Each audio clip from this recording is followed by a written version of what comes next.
All right. Hello, everyone.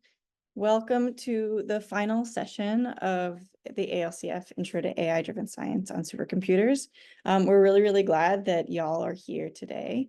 Today, we're going to have a kind of a special topic, shifting more from software to hardware. Today, we're going to have Sid Raskar, who's a computer scientist at ALCF, and he's going to talk to you about the set of AI accelerators that we have as part of the ALCF testbed. He will be able to share a lot more details about it than I will, and so I'll hand it over to him. Sid, if you could introduce yourself a little bit and then get started. My name is Sid Raskar. I'm an assistant computer scientist here in data science group, and I primarily work on evaluation of various AI testbeds that we have here. And other than that, my background is into data flow-based runtimes, program optimization, and currently I'm working on various AI LLM inference techniques. Okay, so today I'll be talking about programming novel AI accelerators at ALCF. So before we dive into like programming aspects of these accelerators, first we can talk about like the motivation behind this. Like, why is there a need for AI accelerators? Okay, so this graph is from one of the famous papers from Turing Award winners, Hennessy and Patterson. It's called A Golden Age of Computer Architecture. So what this graph shows us is that performance is slowing over the years due to various factors like Dennett scaling and Amdahl's law, and it's getting more and more difficult to keep up with Moore's law.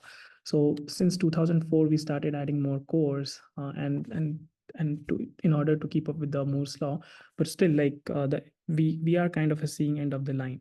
So the takeaway from this graph is that the performance is slowing down, and we need to find out more novel ways to keep up with the Moore's law. So these are again two diagrams that I took from another famous paper called "There's Plenty of Room at the Top," and this paper basically talks about how we can further improve the performance of the computers. So the methods that they discuss is about, instead of like we can use more optimized programming languages and various compiler optimization techniques.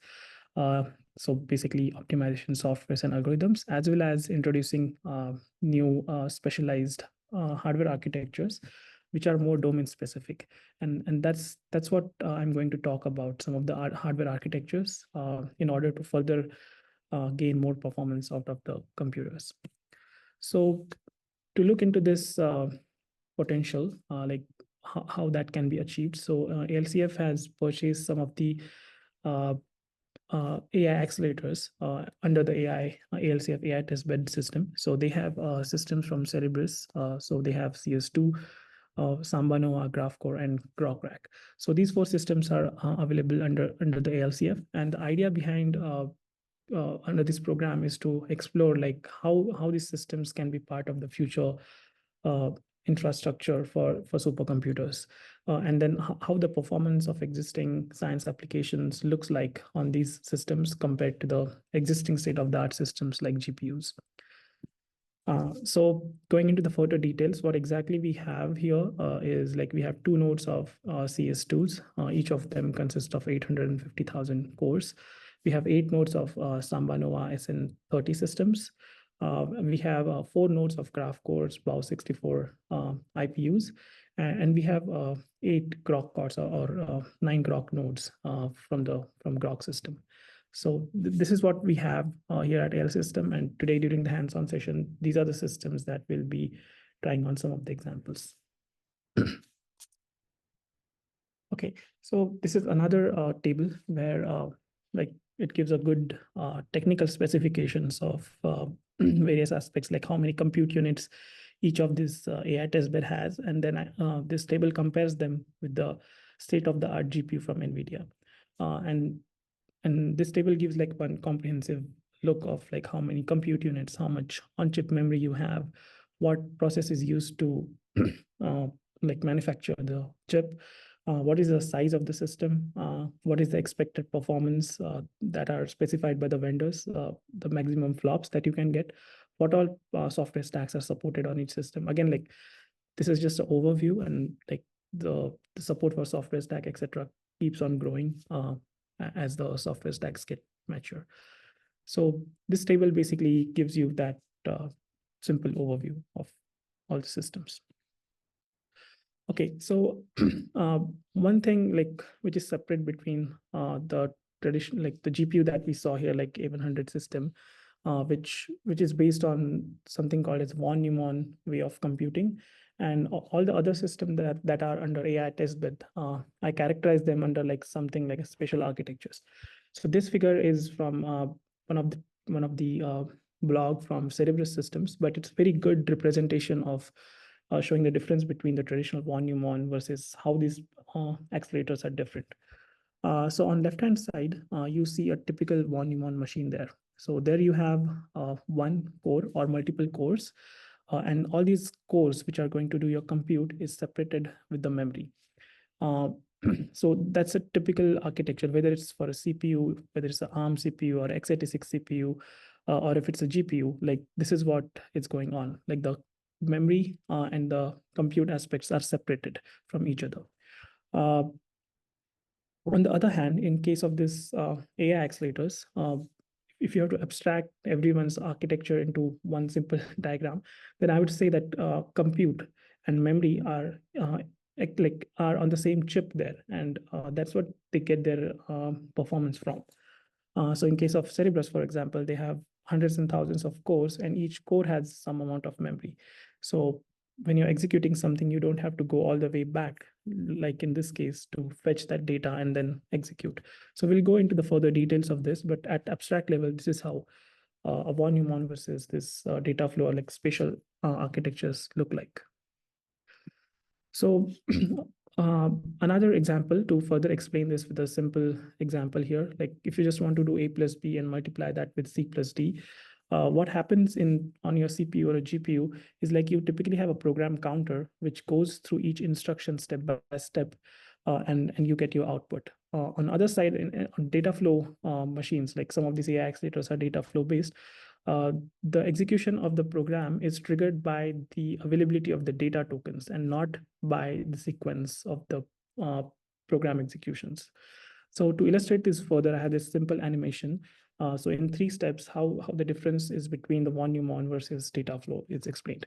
So in step 1, in both cases, like you have your input tokens here, A, B, C, D here, and you have your operators plus plus. So 2 operations get executed at the same time. On von Neumann side, you're executing, your program counter is telling you like it's time to add A and B and save it into E.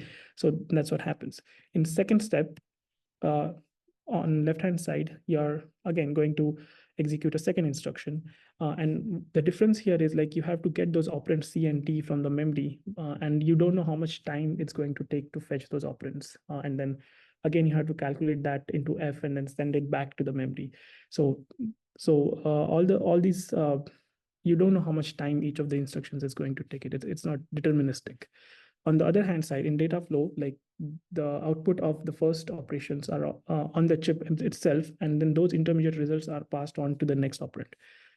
And then in the final step, for von Neumann machines, you again have to fetch those E and F operations from the memory and calculate your final output G. But on the Dataflow side, you're using those intermediate results to calculate your final output G. So with this simple example, I hope like I've provided you some extra knowledge about like what's the difference between traditional von Neumann versus the Dataflow architecture. So to make it a little complicated, like to give like a more practical example. So one of the difference between the traditional way of programming and this way of programming is like instead of representing your program in terms of a step-by-step instructions like on left-hand side here, what you're going to do in this case is you're going to represent your program logic in terms of a program graph. So here you have your spatial architecture. All these PEs means processing elements. So you have a bunch of these processing elements. So these processing elements are typically connected with this very fast interconnect with each other so that the intermediate data can be exchanged between the processing elements. And then as I was explaining earlier, like you have to represent your program in terms of a graph and then dependency between the various tasks or the nodes of the graph. And then what happens is your compiler. So each of these AI accelerators have very sophisticated compilers. They take this program execution graph and then they map these A plus B like operations onto these processing elements so that you can calculate the final output. Now, being a practical system, in addition to the SRAM, they also have some additional memory, like some kind of a high bandwidth memory or DDR, which could be on the chip as you can see it here, or it could also be off the chip. And in order to scale up these systems, in addition to one chip, there could be multiple chips, and then they are connected with some kind of an interconnect, which is similar to state-of-the-art GPU machines. And then again, when you have your program graph, instead of mapping it onto a single chip, you can distribute it and map it across multiple chips. So this is how you typically program these chips, and this is how you take advantage of these novel architectures. Okay, so here I'm highlighting some of the work that we have done in last few years, where we try to show like the performance of these AI accelerators compared to existing state-of-the-art GPUs. So in this paper, we take AI science workload like deep neural networks, and then we try to show like how the operations that constitute of any deep neural network, like convolution operation. So how these AI accelerators perform compared to A100 GPU for various data types with these against these state-of-the-art GPUs. So we were able to do it for these micro benchmarks, like for convolution operation, for forward and backward pass, as well as some of the science applications, as you can see here. So the science application here is like UNet and BERT, and as you can see that there is obviously big advantage of using these AI accelerators once you port your code to these systems. Similar to that program, we also have some LLM performance evaluation on these AI accelerators. So similar to the earlier work I mentioned, here also you have like a forward and backward pass of a transformer. So you can see like accelerators like SN30 and Gaudi2 perform much better than all other state-of-the-art GPUs here. As well as we also have some numbers here for GPT-2, so actual model, which is so you can see like you get like very good speed up for some of the AI accelerators, like up to 66 times or 16 times faster. The most recent work here is this LLM inference bench, where we are comparing how is the performance of just inference phase of large language models across various GPUs and AI accelerators. And as you can see in this graph, like AI accelerator, like the latest one, which is SN40, performs way better than other state-of-the-art GPUs, which can be contributed to all the details that I gave in the earlier slides, like the difference between non-Von machine versus the special architectures. So I hope I have motivated you enough. And beyond the scope of this workshop, if you want to try out your codes on these accelerators, then there's a couple of programs that are available. So the first one that I would like to highlight is this Director's Discretionary Award. And here's the link to get this award. I've heard it's quite a simple process, and you get your awards in 2 to 3 weeks time. In addition to that, this NAIR pilot is a new program where if you're a part of a university students or research group, then you can also get access to these resources. And as I mentioned earlier, at ALCF, you have access to the 4 systems which are under this ALCF AI Testbed initiative. Okay, so that's what I had for this like theoretical motivational part. So the rest of the presentation here is going to be the mix of like I'll give the brief introduction about how each of the AI testbed looks like, its hardware configuration. Then I'll be going into like give a brief overview about its software, and then we'll get into the hands-on section. So there I'll show you how exactly to access these systems at ALCF, and then we'll run a simple program there, and then I'll provide you links to the additional material. So that's how the rest of the session is going to be. Should I take a break here for questions, or should I keep going?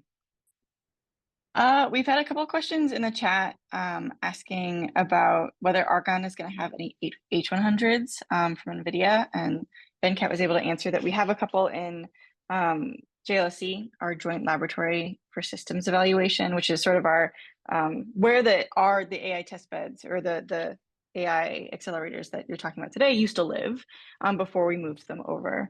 And then I shared a link in the chat for JLSC and learning more about that system. But I think other than that, nothing that's come up. Obviously, folks, as things come up, drop things in Slack and I'll make sure things get answered. All right. All right, then if there's no question that's unanswered, so we can move on to the next section here. So out of the 4 AI testbeds, let's start with the first one. So let's start with the Cerebras. So the Cerebras system that we have here. So let's talk about what its chip consists of. So the novel aspect of so each AI testbed has something that differentiates from like a GPUs or the other systems. So in case of Cerebras, it's the size. So typically your chips are like you have a wafer, and that wafer is cut into smaller GPUs, like smaller chips, and that's what makes your GPUs or CPUs. And that's how like the latest GPUs from NVIDIA are also made. But what Cerebras decided to do is that they decided to take this wafer scale approach. So instead of cutting the chip, they decided to use the entire wafer, and then they built the infrastructure of other nodes, etc., around it. And then, so that's their novelty. So what you have here is a chip which is actually much bigger than a GPU, a much higher number of transistors to do your compute. So in particular, the system that we have here, so it has like 850,000 cores. And there's a 40 gigabytes of SRAM, which is present on the chip, not as a DRAM or a memory that is off the chip, but on the chip. So this 40 gigabytes of the memory is distributed among all these 850,000 cores, which comes around about 48 kilobytes of memory for each core. And then there is a very fast interconnect to connect all these chips. And these are the specifications for that. So yeah, that's the novelty of the Cerebras chip. To go into the details, like this is like a abstract architectural basics of it. So all these orange boxes here are all those 850,000 cores. And they are connected. And inside each of that orange box, each of that processing element, there is a fabric router which communicates with the nearby processing elements. And then there is some on-chip memory. So the 40 gigabytes of memory that I told about. So the 48 kilobytes of that, it's present inside each of these processing elements. And then there is actual processing elements, which is like a ALU in your traditional CPU. So they call this a data flow based chip because tasks are activated or triggered by the arrival of the data packets, as I explained in the earlier chips. So which processing elements gets activated is defined by once the data elements are given to that chip by the neighboring processing element or from outside the chip. So this is how like the chip and each processing element looks like. There are certain programming aspects here, like how the data is transferred between the neighboring chips, etc. So they use something called as colors and routes and wavelets in order to make it easy. But today we'll not be getting into the details of it. When you're programming this chip at PyTorch level, you don't have to worry about it. Compiler takes care of those aspects, but this is just for your curiosity. Okay, so in order to make such a big chip working, there are additional components that are required in the chip. So Cerebras has this SWARM-X and Memory-X components. So these are basically additional nodes to store your data of the chip. And once the processing of your workload starts, your weights or like your data is streamed into the chip and off to the chip. So so as I said, like you have this big chip, but then in order to make it work, you need to have this additional infrastructure part. So this is what is present at ALCF, which in order to make everything work. Again, you don't have to worry about how do I put data onto, how do I take advantage of memory X and swarm X. All of these things are kind of abstracted away into the Python scripts, as we'll see in the hands-on section. But this is how the entire system looks like. Now talking about the software aspect. So what is used to program this chip for machine learning or AI applications so is a PyTorch. So there is a variant of PyTorch that they call as CS Torch, and it has like some aspects of programming, like how do you load the data or how do you invoke a particular function onto the chip. So those parts change in your Python script, but many other parts stay same. And again, then in order to get this executed on the actual CS2 chip, you have to use the wrapper scripts that are provided by CS2s. But other than that, most of the software stack stays the same. Inside, again, like all these ML operations are are put on the chip using like MLR compiler infrastructure, etc. But again, like as a user or a programmer of this chip, you don't have to worry about all those things. Okay, so that was like a super brief overview of what Cerebras chip looks like and its software. Now we can jump into the hands-on section for this. So this is the link. So it's the same link that you have used for this series earlier. So that is at yeah. So under this AI science training series, there is a directory called as 7 AI Testbeds. So is this text visible to everyone, or I will make it a little bigger. So this should be visible. Yeah, so this is a directory where you'll find hands-on material for all the 4 AI testbed systems. So this is the important link you need to have. In addition to this, another important link is this documentation page. So if certain instructions on this GitHub repo are outdated in the future, then you can refer to this particular link for the latest information, latest examples, or if you have any questions, like this is the go-to place, like under docs.alcf.anl.gov AI testbeds. And then you have for each AI testbed, you have like detailed documentation. So these are the 2 links you need to have in order to get your hands dirty with the systems. Yeah, and then we'll come to these parts later. So let's jump into the Cerebras part. Okay, so practically, so how do you connect to the system? So you are on your local machine. So we access the systems via SSH. So you simply have to SSH with your ALCF user ID to cerebras.ai.alcf.anl.gov. And there are 3 login nodes, and they automatically do the load balancing, and you'll be put on one of the nodes there. So let's do that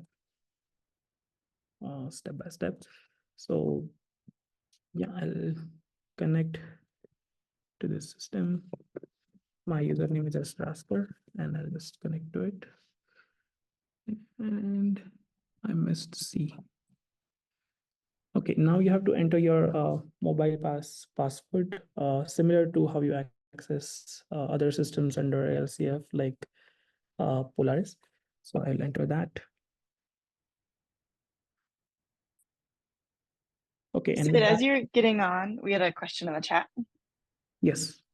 Someone asked, can you explain IPU, TPU, GPU versus CPU? Sort of make those distinctions between the 4 differences there, hardware-wise. IPU, TPU, GPU. Okay, so and then CPU, just a traditional central processing unit. Yeah, so I did not get into the IPU part, but maybe I can use this figure that I was planning to cover in the next part of the presentation.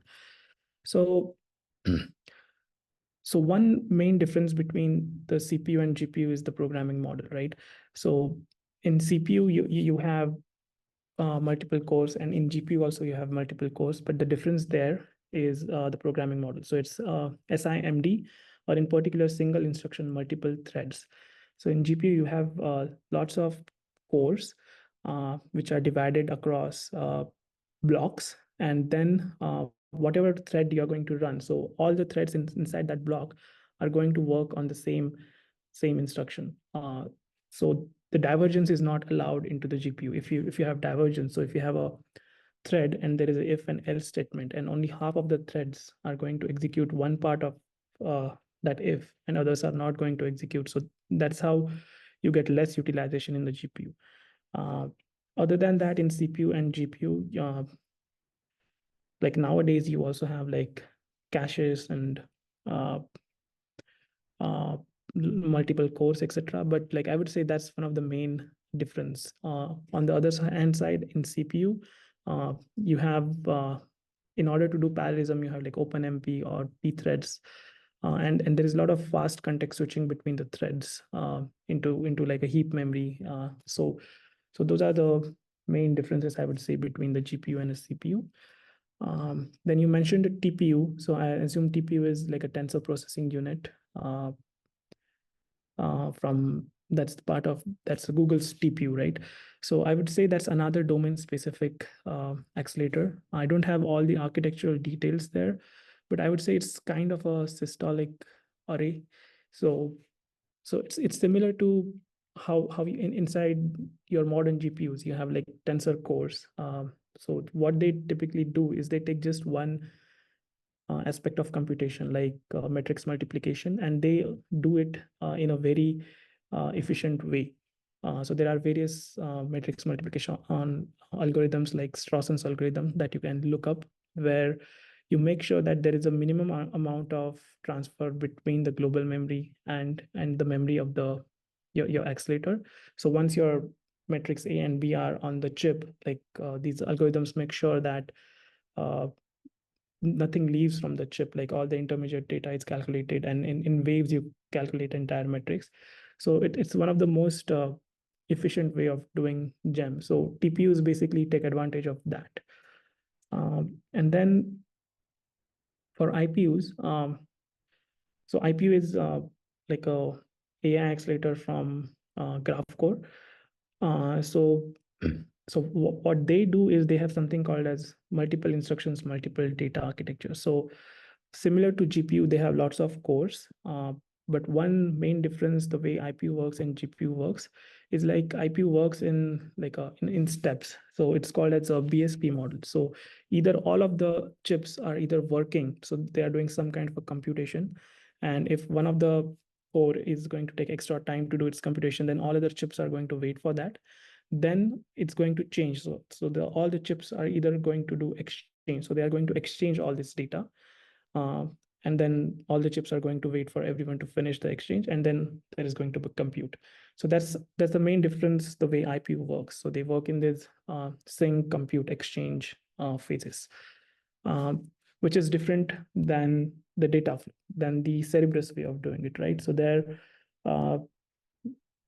each core starts executing once the data is available there. So one core could be executing, other could be waiting, and all of that is defined by the availability of the data. So that's how I would say like the main high-level differences between different architectures. Any more questions? Yulian in the chat just asked, when you map a program or a graph over PEs, how often is the program changed? In the example, you had A plus B times C plus D. How often is that program changed per cycle or every 1,000 cycles? Or should I imagine a pipeline, A, B, C, D are fed continuously every cycle with some new variables? So the program doesn't change. So once you write your program using like a functional programming language or whatever runtime you have, you statically do the compilation. So you calculate like, okay, so in order to do A and B, I'm going to need this operation, and to do C and D this. So you statically do all of this, and then you statically map this onto the underlying architecture. That's why when you'll start using this systems, you'll see that the compile time is considerably higher than that of CPU or GPU. That's because this is what is going on. Like you're taking your entire program and finding the best way to map that program statically onto the underlying architecture. So once that mapping is done, there are certain dynamic parts there, but the main program graph part of this program graph that I mentioned here, all of this happens statically, not dynamically.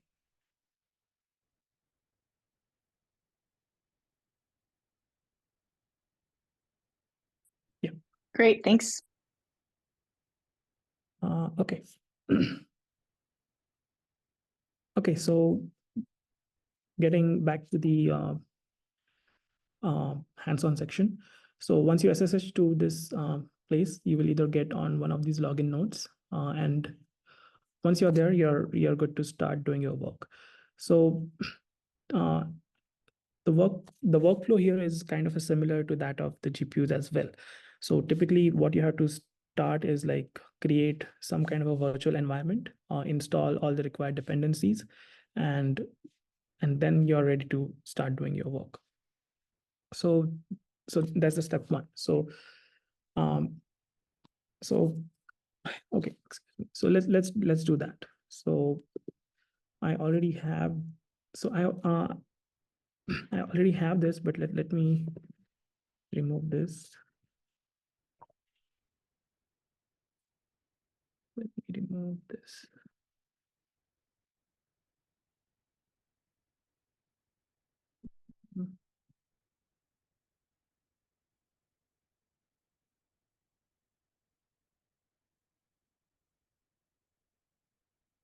So while that's being deleted, so basically what we are going to do is we are going to create a directory called as R 2.3.0 that basically represents the current software version from the Cerebras, which is 2.3. So you're going to create that directory, and then you're going to create a new virtual environment using Python 3's virtual environment command. We are going to call that virtual environment VNV Cerebras PT. So that's a virtual environment for Cerebras PyTorch. And then you're going to activate that, and then you're going to install the dependency called as Cerebras PyTorch 2.3.0. So that's what basically we are going to do here with this virtual environment creation. So I hope my existing thing is deleted. So let's go inside this directory. And this is just a safe check, right? Like if there already exists any active virtual environment, then this is going to remove that. So because we created a fresh directory, we don't have to worry about that. So we'll just create a new virtual environment here.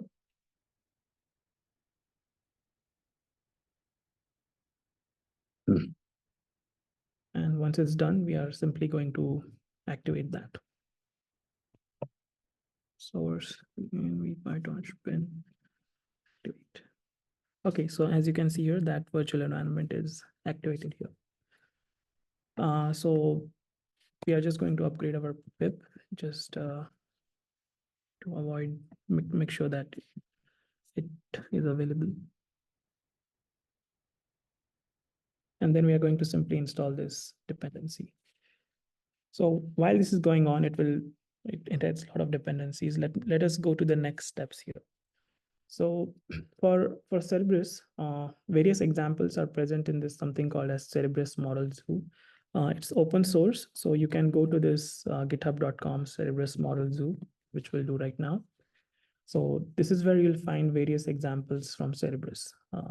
So under this source here, you'll find various examples from MNIST, or there are various models of like vision models, or from NLP, there are like various models like GPT or Llama.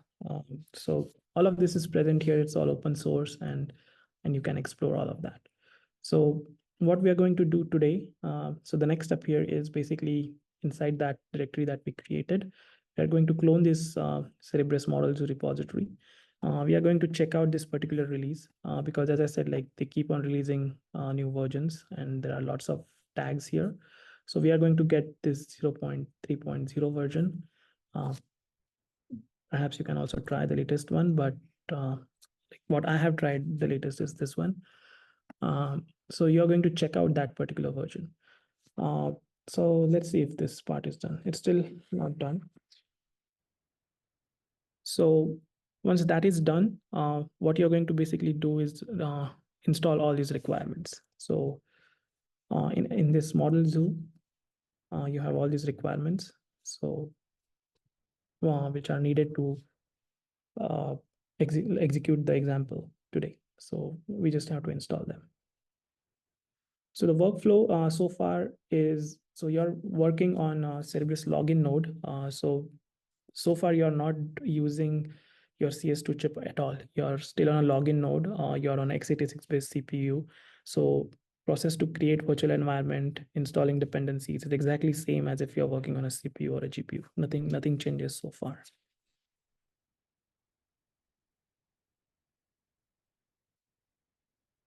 Okay. So still, I'm installing this dependency here. So I can walk you through the next steps. So for job queuing and submission, because like there are multiple users using just two CS2 nodes, there is a system from Cerebras, like it's Kubernetes-based job scheduling system, and it has various commands. So you can just type CSTL-H to get all the options. But some of the important commands here are like, if you want to see like what all jobs are executing on the system, so you can use this csctl get jobs, or if you submit something by mistake, then this is the way to cancel your job. So that's how you do job queuing and submission. The scripts that we are going to use today, like this all part is like kind of abstracted behind a Python script, but we'll also see that. Okay, so our first requirement is installed. So we are already inside here. So now we just have to clone this model zoo and then check out the correct tag.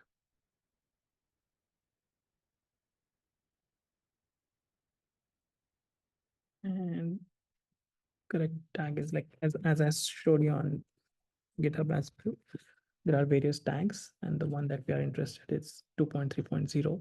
So just to make sure all the dependencies and everything is correct. And now we are simply going to install these requirements.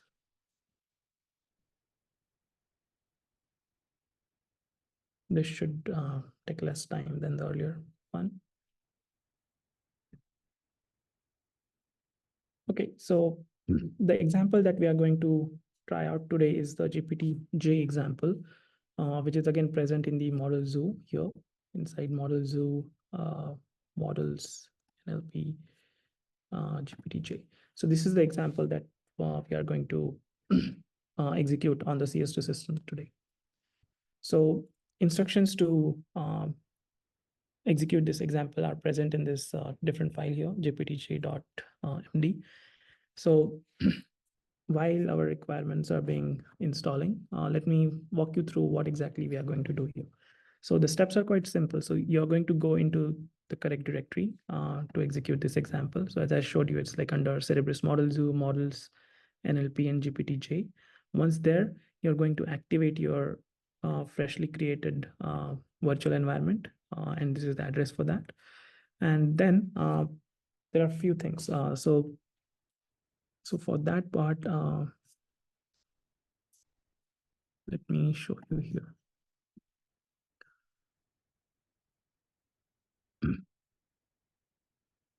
Okay, so in VS Code here, I have just opened the same repository there. So the part that you want to change here, so is this one. Let me also make this bigger. So what instructions are telling you are like copy this gptj params.yaml file and replace this existing params gptj 6 billion samples YAML file. So this is the file that they are asking, like the instructions are asking you to replace. So what basically we are going to replace there is the data directories. So the data directories here are all like these are all from the model zoo. So we just have to change the data directories to the directories where that data is actually present onto the system, onto the ALCF system. So that's what this command is going to do there. Okay, so let's go there. Let's go to this directory. And our virtual environment is already active, so I don't have to do this step right now. And so this step is basically going to replace this YAML file with this YAML file, which already has the correct paths for data directories. So let's do that. And if we check it here, if I just refresh this,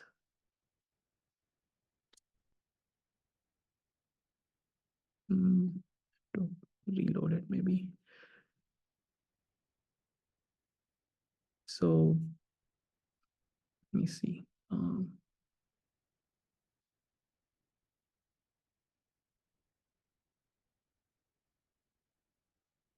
Yeah, so these are the directories that are changed in this YAML file. So the data directory, so software Cerebras datasets. So this is another thing I probably missed to tell. So some of the important directories that you need to know are all mentioned here. So the software Cerebras dataset. So this path has the most, like the commonly used dataset that you need. So if I just ls here, so as you can see, like all the commonly required data sets for UNet, UNO, Pile, or whatever, like OWT data sets. So all of these, you don't have to re-download those things. So all of those are present at this location on ALCF systems. So what this YAML file is basically doing is pointing to those correct dataset files and changing some of the parameters in order to execute this example quicker. Like for example, changing the max steps instead of running it till convergence, we are just going to run it till certain steps. And then to run this example, what we are going to do is basically going to call Python run.py, which is a script present in that directory. We are going to say that I want to, like, these are all like command line arguments for this Python script. Run this on Cerebras system. We are going to give this job some name, and then we are going to point it to the correct parameters file. And then we are going to say that we want to run this on one CS system. We are going to run it under train mode. And this is the model directory to save the outputs. And then these are all the parameters to mount certain directories, Python paths, etc. And then where the compilation directory should go, etc. So this is the instruction that we are going to use. So just to show you, like the run.py script is, again, it's abstraction where you are going to import various Cerebras models or utilities, etc. And you're going to call the program. So let's do this step then. So first I will say that this is going to be my model directory. And just in case if you're going to run this again and again, so it's better to remove that model directory if it exists. So because I'm doing this for the first time, I don't have to worry about this. But for you not to get this, get errors if you're running it again, then make sure that your model directory is empty. Then we are just going to copy this command and run it here.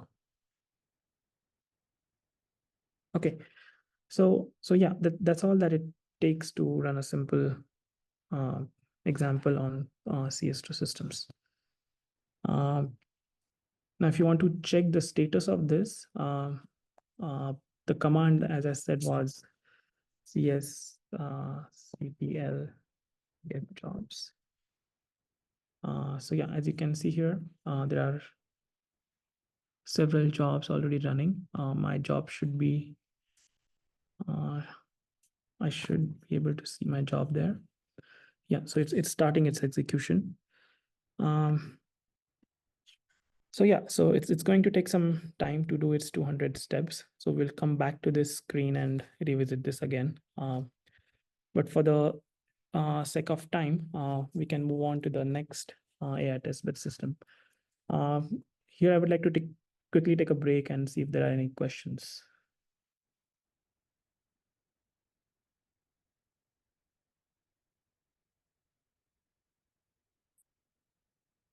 Nothing currently, but I'll make sure to pop in if anything comes up. Oh, someone has an error with the existence of a model zoo directory in their folder. I don't know if there's anything that you've seen there before. So if a model directory already exists in that folder, you just have to run this command.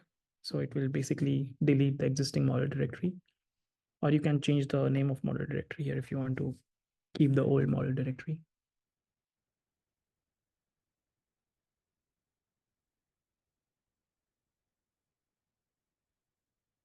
Okay, so for the sake of time, I'll move on to the next AI testbed system. So it's from Groq. So Groq, Graphcore is another company. So like Cerebras, they have another AI accelerator, and the core of that system is what is called as intelligent processing unit. This is how the chip looks like. So each IPU chip consists of 1,472 tiles. And each of that tile is capable of doing, it has some specialized hardware as well, but it is capable of running, it has additional layer of parallelism. So it can run multiple threads in parallel as well. Each chip has 900 megabytes of on-chip memory, in-process memory, like compared to Cerebras. Cerebras had 40 GBs. This chip is much smaller. It has 900 MBs. But similar to Cerebras, this memory is also distributed across 1,472 tiles. And again, like all these tiles are connected with each other with very fast on-chip memory.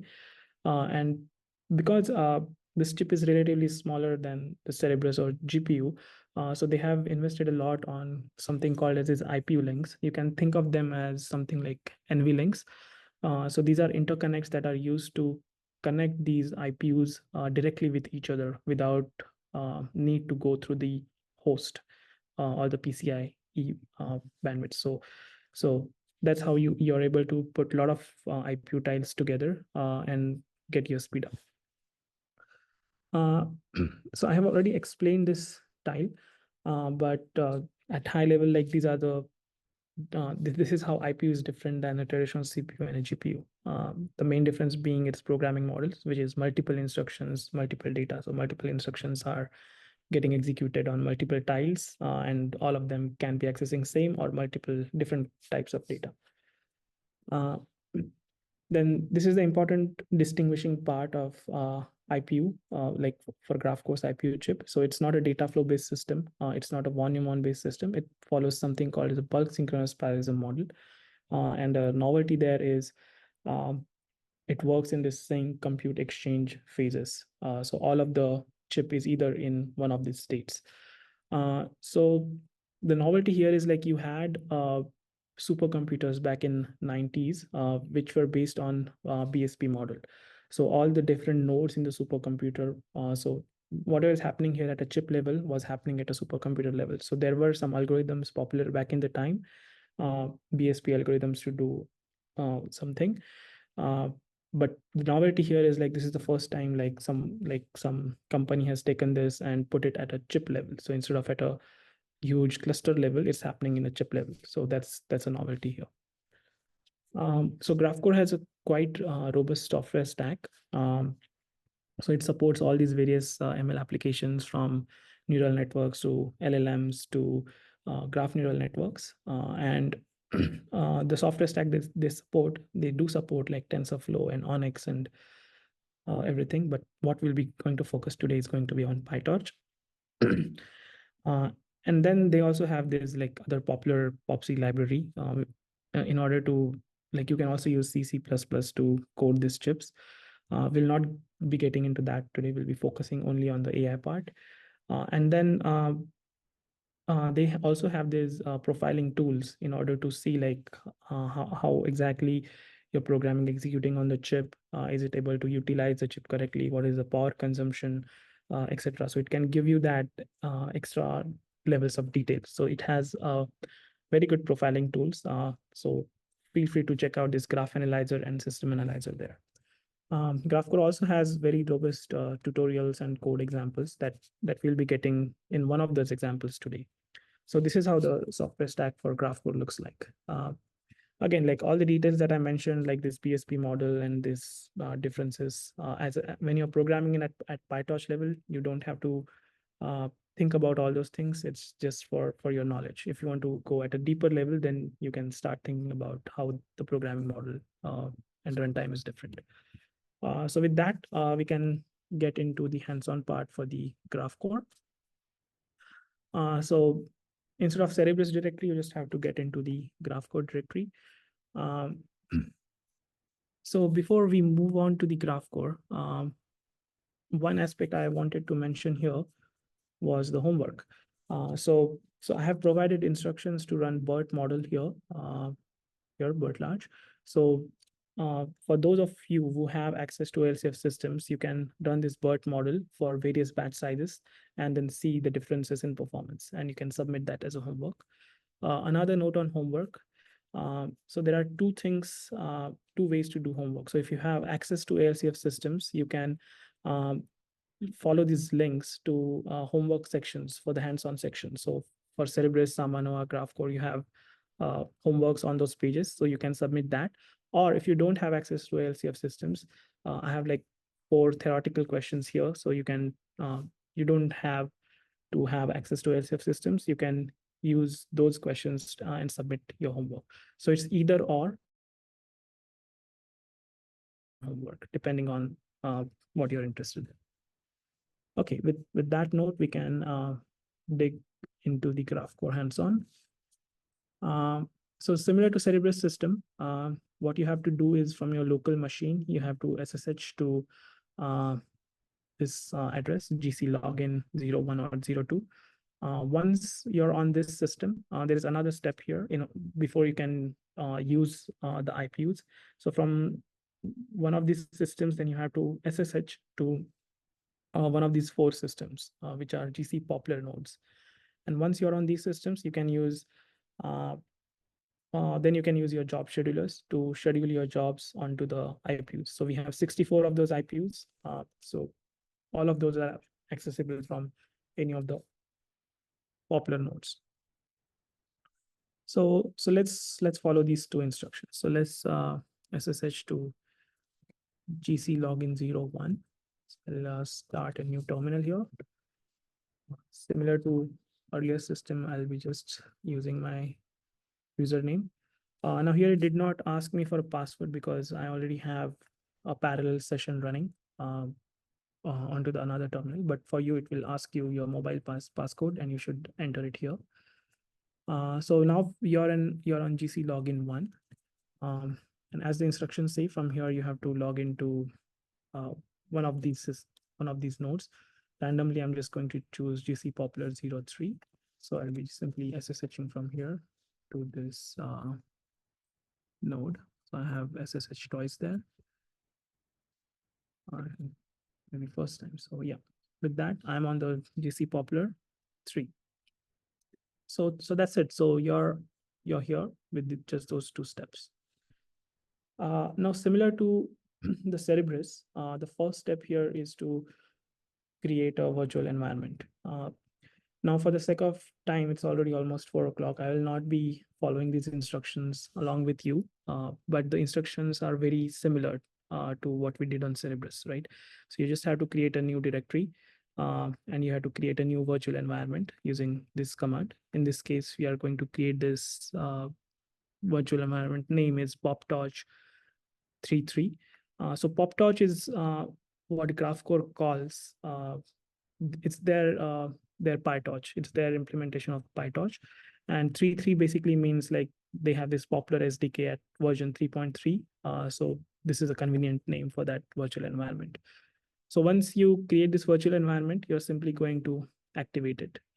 And then similar to Cerebras system, you have to install the dependencies. So what you have to install here is like PopTorch 3.3 wheel. So all these wheels, all these important softwares are present at this address onto the onto the system.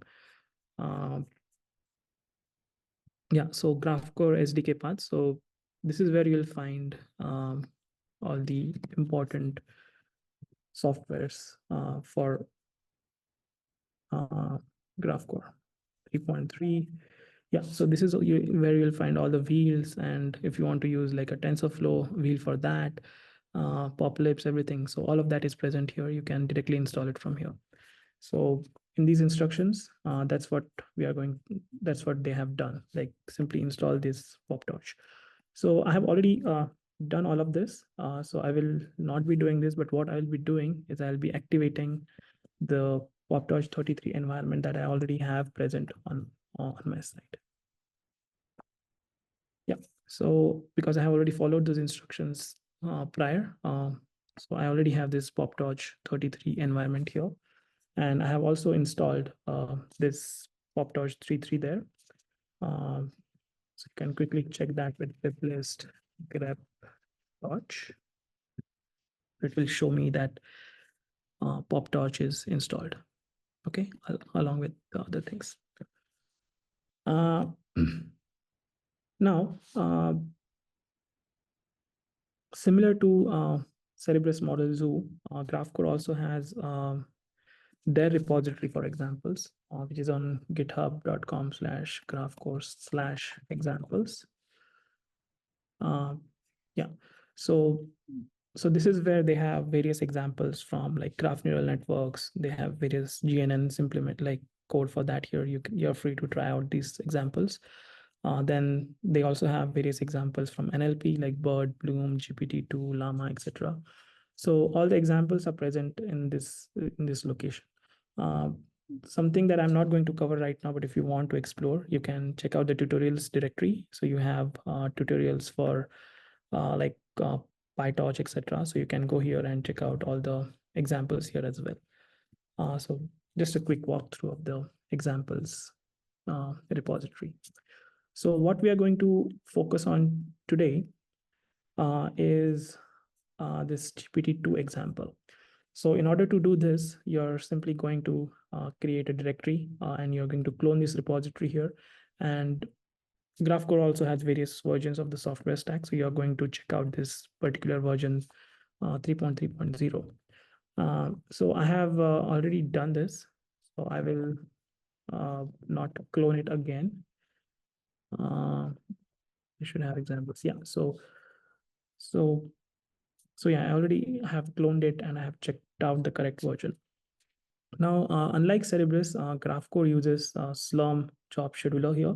So you can use these Slurm commands that you might be familiar on other systems like srun to run something, or sbatch to submit a job batch, or to check the status of your submitted job SQ, or cancel the submitted job. So you can use these commands to check the status. Now let's get into this GPT-2 example. So this GPT-2 example is present on Graphcore's examples repository under NLP GPT-2 PyTorch. So under NLP GPT-2 PyTorch. So yeah, this is the code that we are going to run today, which is basically present on Graphcore's examples repository. So we are simply going to go to this directory and yeah, this is where the code is present. And then you're basically going to activate the correct PopTorch environment. So we have already done this. We already are here. So similar to Graphcore, they have certain requirements in order to get this example working, right? So those requirements are all present here. So you simply have to install all these requirements. I can do this step, but for me, all those requirements are already installed. So it's just going to check and tell me that everything is satisfied. So nothing to do. But in your case, it will install all those requirements. And once all these requirements are installed, so there are two ways to run this GPT-2 example. One is with using 4 IPUs in a single instance, or you can run it across 16 IPUs using 4 instances. So we are going to use srun here, the job scheduling thing. We are going to request 4 IPUs, And then we are going to use Python, and basically we are going to run this train GPT-2.py. So, which is basically this train GPT-2.py script. So this is what we are going to run.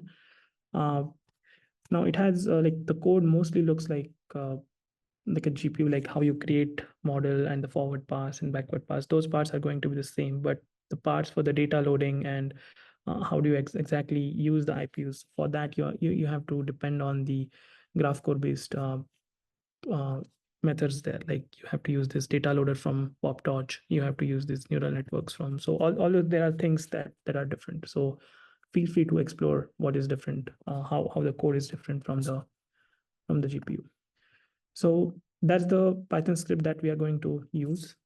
Now everything else is like a command line arguments for that Python script. For example, we are going to tell it like we want GPT-2 model, how many IPUs per replica you want, what should be the batch size, kind of optimizer. So there are various numbers you can use for this, but this is what we are going to do. And for the sake of this demonstration, we are going to use like a generated data set. We are not going to use any real data set, and we are just going to run this for one epoch, just to show that it works. So yeah, let's run this. So yeah, so we have done this, and basically our job is queued here. You can use like your SQ command to check the status of the job. But once it gets the 4 IPUs, it will start executing and you can see the output. A question from chat said was, why does every system have its own PyTorch version? And why can't PyTorch parallelize on various systems the same way? So so that's because every system has a different architecture. So so that's why like that's the approach that each vendor has taken, that if you want to use your existing PyTorch code, you need to use our version of PyTorch, which has some changes. So it will feel like a PyTorch that you're used to using on GPUs, but some parts are different. So that's a choice that vendors made. And then to parallelize the code, like on GPUs as well, in addition to PyTorch, you have to use some additional libraries, right? Like Horoward or DDP, etc. So it's similar here as well. So there again, you have to, in case of AI accelerators, you have to use something that they have provided in order to use their hardware. So it's a software decision. I know that some of the vendors are moving towards this JIT compilation, where you can just say that device is equal, instead of device is equal to CUDA, you are able to say like device is equal to IPU or HPU in case of Habana, but those things are under development and not yet available yet. So maybe in few years, or like in future, we'll see those functionalities from everyone. But today, this is the way to take advantage of these systems. For the different PyTorch iterations, are they trying to optimize essentially how like PyTorch's usability on their system, or will it just not work if you like say have some generic PyTorch instance that you would want to run on a different system? So if you just take your PyTorch code from GPU and put it here, typically that will get executed on the host on the CPU. In order to offload that forward pass or training backward pass or whatever computation to the AI accelerator, you have to use what the vendor has provided. If you're not going to use it, then your code will basically run on the host, and you will immediately see that it's very slow, etc. So yeah.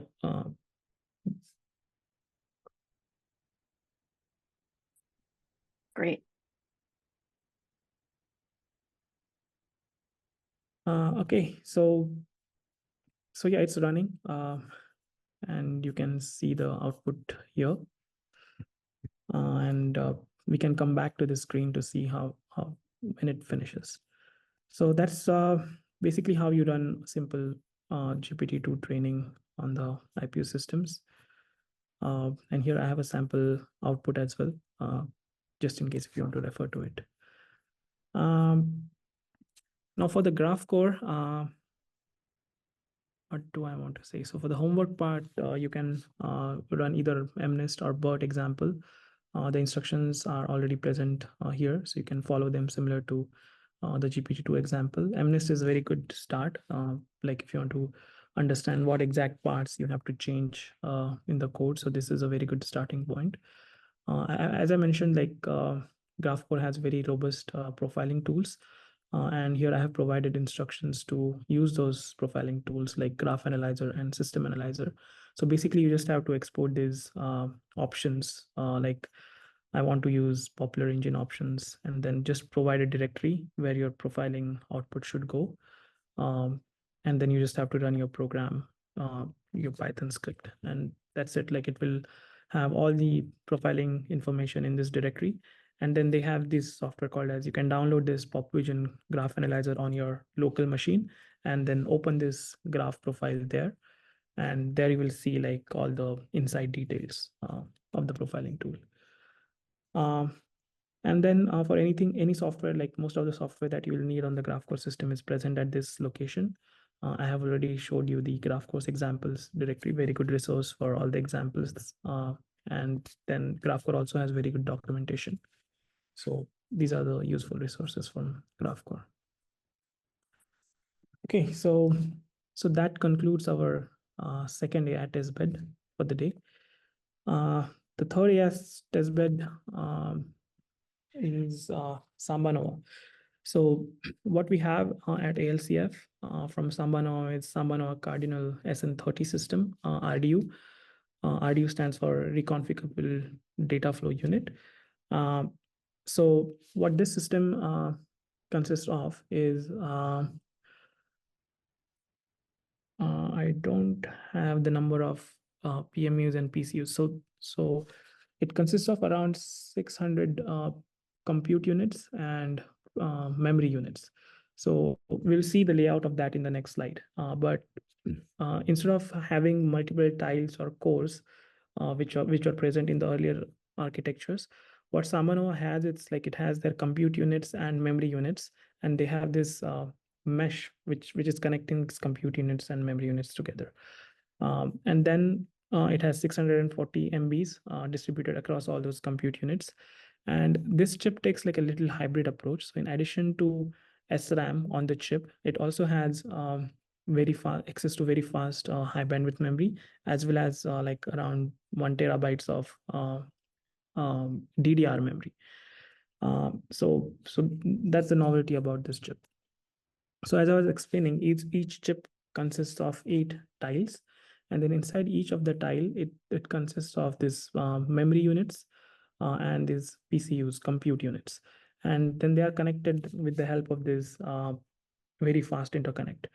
And the program graph that you have, it gets mapped onto the PCUs and PMUs, so that if certain operation requires more PMUs, more memory or something, compiler has an option to do that efficient mapping. So this is how the SN30 chip looks like inside. Now SN30 SambaNova is a data flow based architecture. So what I explained in the beginning, like the execution of the tasks is dependent on the data. Now in this case, the tasks, this is a slide from SambaNova. So this is a typical deep neural network with various convolution, pooling, normalization, etc. layers. So these layers, if you look at them as a tasks in that graph, and the weights as the inputs, then all these tasks are mapped onto these PMUs and PCUs, and the layers are activated based on the flow of the data. Once the previous layer finishes its execution, it sends its intermediate results onto the next layer, etc. So the data never goes back to the global memory, assuming you have enough amount of SRAM. So this is how you can envision, like once you execute your program at a PyTorch level, this is how the compiler will take it and execute on the underlying architecture, just for the information.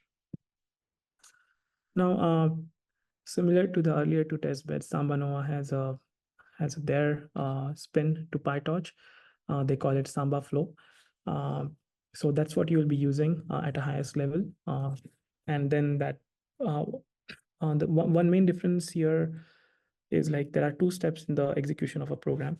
So once you write your program in PyTorch, the first step here is it gets compiled and it creates something as a PEF file that you can actually, that gets written onto your file system.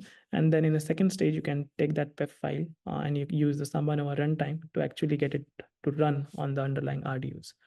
So this is how the software part of the SambaNova is a little different than the earlier systems. But again, like all this compilation and execution can be abstracted in a script. And that's exactly what we have done for our example. So you don't have to actually go like do it in a separate steps. So with that, we can get to the SambaNova hands-on part. So you can find all the information here under the SambaNova directory. And similar to earlier systems, or similar to the Graphcore system, actually, there are two steps here. First, from your local machine, you have to SSH to sambanova.alcf.anl.gov. And once you're on login node, you have to connect to one of these 8 SN nodes. You can choose any of those by random. And once you're on those systems, you're ready to run your programs and you have access to all the RDUs. And you again use like a job scheduling system, Slurm, to do that. To submit the jobs in an interactive way or in a batch way. So you can do all of that here. So yeah, let's do that. So you have to SSH to sambanova.alcf.gov.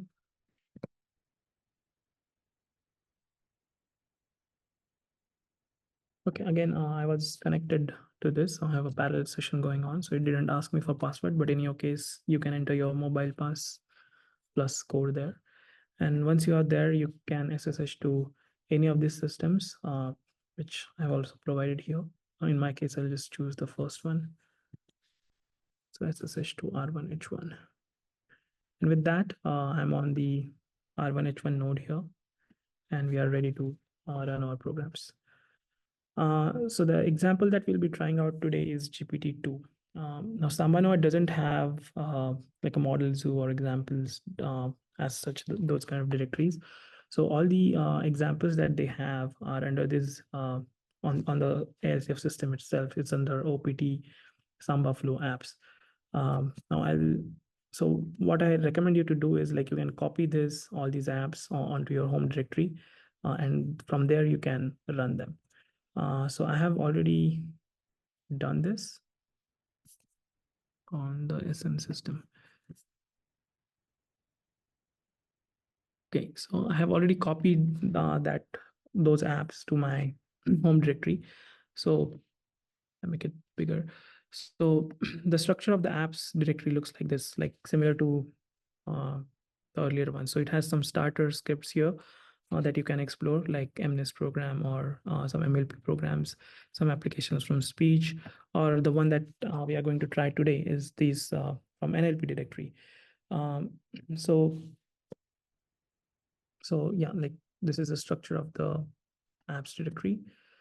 So let's see how to run a GPT-2 example that we ran on the earlier two systems here. So basically, the instructions are just create a directory for GPT 1.5 billion training. You can go into that directory. And then we have provided you with this compile and run scripts. So you just have to copy them from this /data NL scripts to your current directory in here. And then you're going to enable execution on those scripts, and you're just simply going to run them with the command line argument. So yeah, these are the scripts. So how do these scripts look like? So this is the compile script that we have. So what we have done here basically is we are abstracting all the aspects of, for example, this part of the scripts is going to activate a virtual environment. So in case of SambaNova, what they have done, so inside each of the application, so for example, in starters, in this MNIST, you don't have to create a new virtual environment and then install all the requirements. What they have done is they have given this pre-configured virtual environment. So you just have to go in that application directory into that virtual environment, and you just have to activate it. So that's what exactly we are going to do in case of running GPT-2 as well.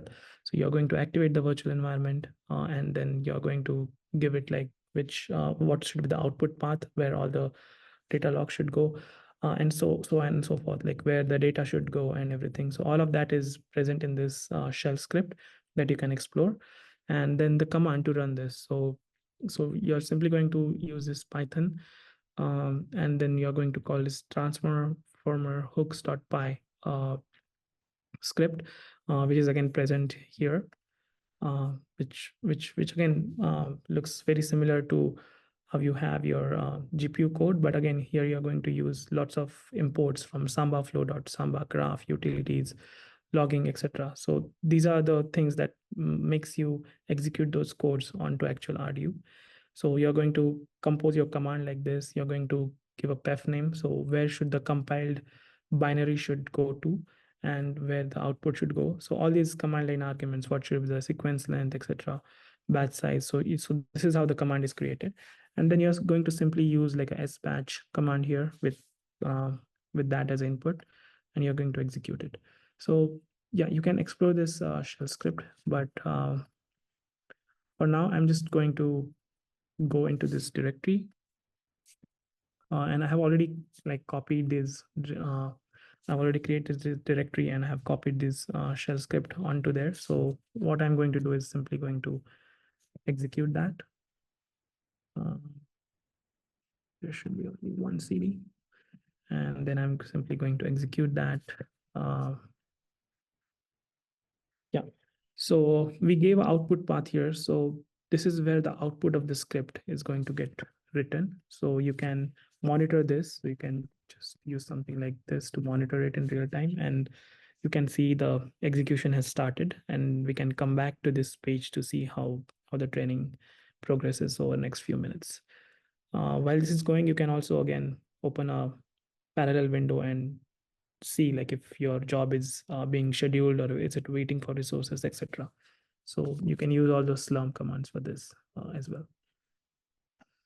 So for SambaNova's side, the homework example is like similar to the other things. You can do the BERT example similar to GPT-2, which is again present in the same apps directory.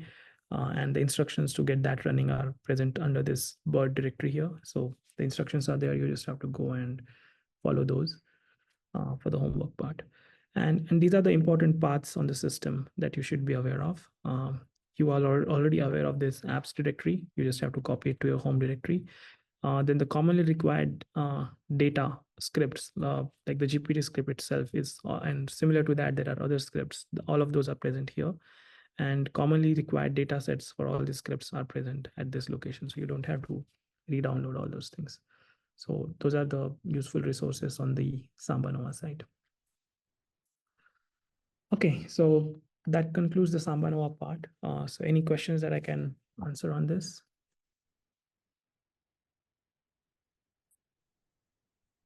No specific questions. One general question that I think you and I could maybe answer together is, someone asked, do we need to complete tasks for every single, like for the homeworks for all 4 AI systems, or just one of them? And my inclination is, I think picking one system is best. Like if there's one system that you're particularly interested in, dive in, submit a homework for that. If you want to do more, like more power to you, but I think just pick one system for the homework. Yeah, and we'll announce this on Slack as well, so everybody is aware. All right, yeah. Yeah. Okay, so with that, we can move on to the last AI testbed system for this session, which is from Groq. So Groq system, earlier called as a Groq TPU, now after the popularity of large language models, they started to call it LPU for language processing unit, but the underlying chip is the same. So one distinguishing factor about the Groq chip is this chip, the software of this chip is only targeted to the inference. So you cannot do training on this chip, but you can do very fast and efficient inference on the script. So we'll talk about that more in the software part. But from the hardware part, the Groq chip basically consists of 230 megabytes of on-chip RAM. And the system is divided in the transistors on the system are divided in the logical matrix multiply units, then GEM-V units, vector units, etc. Hey, Sid, one thing, just to jump in quickly. We have just a couple more minutes. So I think for Groq, maybe just an overview. And then I want a couple minutes, just like maybe 5 minutes to close out the series as well. Okay. So maybe a couple more minutes to highlight Groq, and then we can wrap up from there. Yeah, sure. So yeah, this is how the system looks like. And as I was explaining, it consists of matrix vector units, vector operations, and some kind of a SRAM. And they are all like distributed across the chip, in this particular way. Like these are the architectural details. Again, you don't have to worry much about them when executing, actually doing the programming here. So the way the software works is like you train your model on a GPU or on the other AI accelerator using whatever software stack they have. And then you take that and export it into the Onyx. And then Graphcore takes this Onyx graph, and then it compiles it using something called as Groq flow to do the inference onto the Groq chip. So this is how the flow looks like. And then quickly, I'll highlight some of the hands-on parts for the Groq chip. So similar to other test-based system from your local machine, you have to SSH to the login machines, and then from there you have to SSH to one of the Groq rack nodes. And once you're there, you have to, the main difference here is you have to install a mini Conda here, which is separate from all other 3 test beds that you did. Like there you created a Python virtual environments. Here you're going to depend on mini Conda to create virtual environments. But the process is same, just the tool is different. So you're going to create a PyTorch virtual environment here. In this case, it's called Groq flow. And then you're going to install the dependencies similar to the earlier things. So they have this directory called as GitHub Groq flow. So you're just going to clone it, and you're going to close this. So you're just going to clone this, and you're going to install the Groq flow from source here. So that's what these instructions are doing. And then there are some additional dependencies like this sound file, etc. So this is basically same workflow as if you're doing this on a GPU. Then you activate this program, and then similar to it also uses Slurm for its job scheduling. So you're just going to submit a job for that. So I can quickly follow these instructions. So, I think maybe folks can look at, I think just looking at, we have about 5 minutes left. So I think if people have specific questions about Groq, I think ping on Slack and can sort of go through. But I think all of the instructions are sort of explicitly laid out on the GitHub, correct? Yes, instructions are all here, and Groq instructions are easiest to follow compared to all other test beds. It's just an inference-based system. So yeah. Great, cool. Thank you so much, Sid. Yeah, so wonderful, everyone. So I would like, this material is like I'm presenting it, but everyone like Murli, Varuni, William, and Venkat helped me to prepare this, and lots of these slides are from AI Testbed vendors. So I want to thank all of them, and yeah, please feel to reach out for more details. Great, thank you so much, Sid.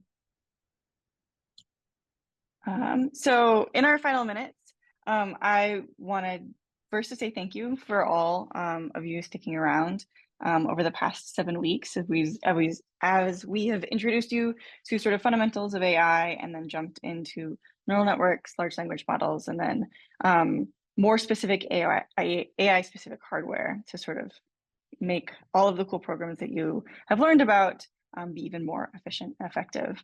In the final moments, I want to highlight a couple logistics things, and also offer an opportunity for anybody to ask any questions, generally, either to Sid or just about the series.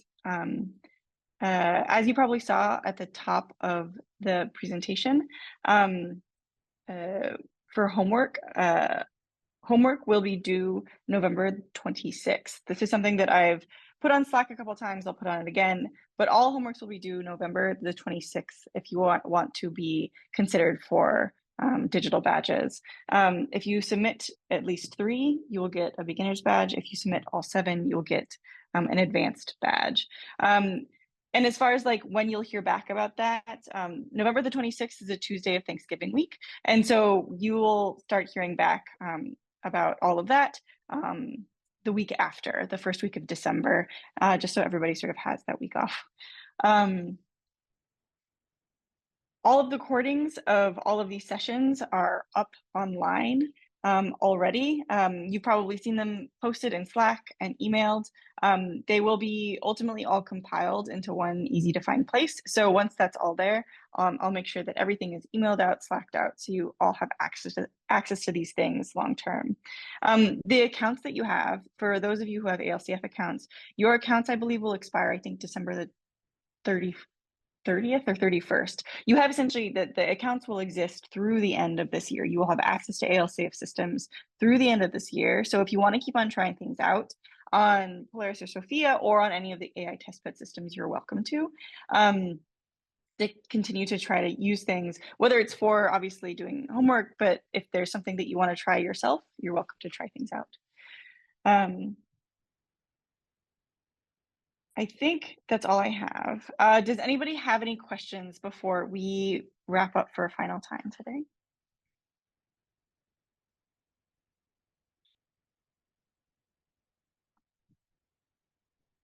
Looking in Slack. Okay. Well, thank you all for sticking around for 7 weeks. It's been a true pleasure having you all interact and ask really, really good questions.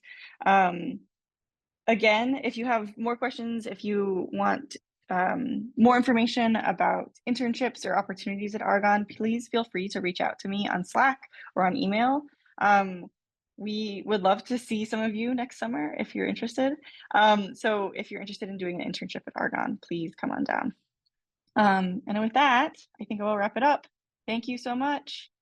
Bye all.